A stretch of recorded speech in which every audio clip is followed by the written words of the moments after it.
బలగాలతోటి election జరిగితే తప్పితే అక్కడ ఎలక్షన్ చేయాతి కానటువంటి పరిస్థితి ఉంది అని చెప్తే 2 చోట్ల పర్మిషన్ ఇచ్చేసి ఈ 2 చోట్ల దొంగోట్లు పడ్డాయి అని చెప్పేసి మేము గుర్తించామని చెప్పేసి వాళ్ళు అన్యాయంగా మాకు 2 చోట్ల ఇస్తే అసలు ఎందుకు పోటీ చేయాలి, ఎందుకు ఏజెంట్లు పోవాలి, ఎందుకు కొట్లాడాలి?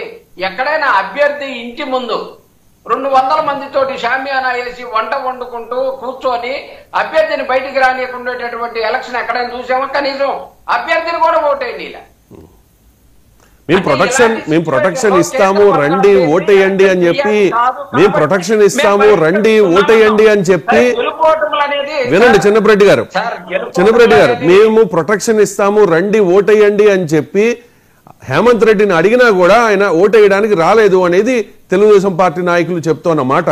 ఒక్క నిమిషం, మీరు గెలుస్తారా ఓడతారా అనేది టెక్నికల్ గా మరి కాసేపట్లో తెలిసిపోతుంది. కానీ ఆ ఎన్నికలు జరిగిన తీరు కానీ, మీ నాయకుల బాడీ లాంగ్వేజ్ కానీ, నిన్న జగన్ మాట్లాడిన మాటలు కానీ, లేకపోతే ఇవన్నీ చూస్తే కనుక ఖచ్చితంగా అర్థమవుతుంది అక్కడ తెలుగుదేశం పార్టీ గెలవబోతోంది. ఇది మాకున్న సమాచారం. ఒక కాలర్తో మాట్లాడదాం. సాంబశివారెడ్డి అనపర్తి నుంచి. సాంబశివారెడ్డి గారు నమస్తే. డైరెక్ట్ గా పాయింట్కి వచ్చేయండి. ఎన్నికలు జరిగిన తీరు. ఎన్నికలు అయితే సజావుగా జరగలేదండి, వన్ సైడ్ జరిగాయండి. టీడీపీ అండి, అక్కడ రెవెన్యూ దౌర్జన్యం చేసి టీడీపీ అండి అంతా. అది సార్, అంటే అధికారంలో ఉన్న వాళ్ళకి ఆ అడ్వాంటేజ్ ఉంటది కదా. అంత అడ్వాంటేజ్ ఉండకపోనండి, మరి దౌర్జన్యం చేస్తారు కదండి. ఓట్లు లేకుండా, పోలింగ్ బూతులు ఏజెంట్ లేకుండా ఇంకా దారుణం చేస్తారు కదా సార్. ఉంటది అధికారం, ఏదైనా అధికార పార్టీ వస్తుంది. కానీ అంతకంటే దారుణం చేశారండి వాళ్ళకి. ప్రతి ఒళ్ళని హింస పెట్టడం, బాధ పెట్టడం, ఓటేయకపోవడం ఇలా చేశారు సార్. అంటే టీడీపీ వాళ్ళు అంటూ ఉన్నారు గతంలో ఎన్నికే జరిగేది కాదు, ఎన్నిక వరకు మేము తీసుకొచ్చాము అంటూ ఉన్నారు. సార్ చెప్తారు సార్, అలా ఎన్నైనా చెప్తారు సార్. రైట్. ఎందుకు ఇంత ఫోకస్ చేసినట్టు? ఏదో పులివెందుల ఏదో చిన్న జడ్పీటీసీ స్థానం, అది 10,000 ఓటింగ్, ఎందుకు అంత ఫోకస్ చేసినట్టు పులివెందుల మీద? ఏదో రకంగా జగన్ గారిని దెబ్బతీయాలి సార్, ఏదో రకంగా జగన్ గారిని దెబ్బతీయాలి సార్, అందుకంటే ఏం కాదు సార్. అంటే ఈ ఎన్నికల్లో గెలవడం ద్వారా పులివెందుల్లో కూడా జగన్ అయిపోయాడు అని చెప్పాలనుకున్నారా? జగన్ అయిపోవడం అంటే ఏముండదండి, ఇది జగన్ అయిపోయాడని ఎవరు అనుకోవడం లేదండి. జగన్ ఇప్పుడు కింగ్ అయ్యండి, జగన్ అవటం ఏముండదండి. ఏంటంటే వాళ్ళు ఏదో చెయ్యాలని చెప్పేసండి, బాగా అనగదొక్కాలని చెప్పింది, అందుకంటే ఏం కాదండి. రైట్. మీరు జగన్ మీద ఉన్న అభిమానంతో జగన్ కింగ్ అని అనవచ్చు, కానీ జగన్ కింగ్ కాదు కదా 2024 ఎన్నికల్లో. 11కి పరిమితం అయిపోతే ఏం లేదు కదా సార్. నెక్స్ట్ 29లో మళ్ళీ ఆయనే కింగ్ సార్.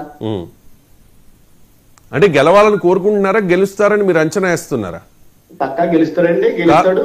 కారణం గెలుస్తారండి, జనాల్లో వచ్చింది కదండి వ్యతిరేకత. ఆల్రెడీ వ్యతిరేకత వచ్చేసిందా? ఆల్రెడీ వస్తుంది కదండి వ్యతిరేకత. ఏంటి ఉచిత పథకాలు ఏంటి ఇచ్చేస్తారు, గ్యాస్ సిలిండర్ ఇచ్చారు సార్, అంతా మోసపోతుంది సార్. అమ్మఒడి లేదో 100 ఏదో అసలు ఏమి లేదు సార్. కాదండి, తల్లికి వందనం ఇంప్లిమెంట్ చేస్తూ ఉన్నారు.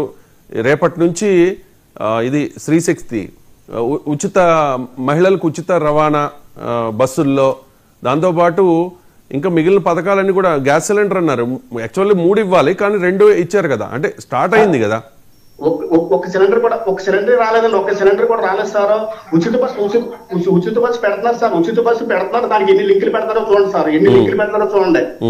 ఉచిత బస్సు అనేది అది అసలు సాధ్యం కాదు. ఉచిత బస్సు పెట్టాడంటే మళ్ళీ రేట్లన్నీ పెంచేస్తారండి, కరెంట్ బిల్లు వగేరా ఆయిల్ రేట్లు అన్ని పెంచేస్తారండి. దీని మీద దాని మీద చేస్తారండి. అంత అనమాట. కరెంట్ బిల్లు విషయంలో అంటే ఒక సామాన్యుడు లేనోడు ఎంత బాధపడుతున్నాడండి. 500 వచ్చేది 2,500 కడుతున్నాడు. ఒక ఫ్యాను, బల్బు, ఫ్రిడ్జ్ అండి 2,500 కడుతున్నాడు. ఒక లేనోడు అండి, ఒక 15,000 రూపాయలు జీతం తెచ్చుకునేవాడండి నెలకి. ఒక రైస్ మిల్ లో పనిచేసేవాడండి 15,000 ఇంటి అది కట్టుకుని కరెంట్ బిల్లు కట్టాలంటే అనుకుంటున్నారండి జనాలు. కరెంట్ బిల్లు విషయంలో చాలా దారుణం సార్. రైట్ అండి. అంటే ఈ 14 నెలల్లోనే కూటమి ప్రభుత్వం మీద వ్యతిరేకత వచ్చేసింది. ఆ వ్యతిరేకత నుంచి మైండ్ డైవర్ట్ చేయడానికి ఈ ఎన్నికల్లో ఇంత హడావుడి చేశారా అనేది మీ అభిప్రాయం. రైట్ అండి, మీ అభిప్రాయం తెలియజేసినందుకు ధన్యవాదాలు. ఎవరైనా అభిప్రాయం తెలపొచ్చు. ఈ స్క్రీన్ మీద ఒక నెంబర్ డిస్ప్లే అవుతుంది, ఆ నెంబర్కి కాల్ చేసి మీ అభిప్రాయాన్ని మాకు తెలియచేయండి. రైట్. సయ్యద్ రఫీ గారు, ఇక డైరెక్ట్గా పాయింట్కి వచ్చేద్దాం. కృష్ణాంజనేయులు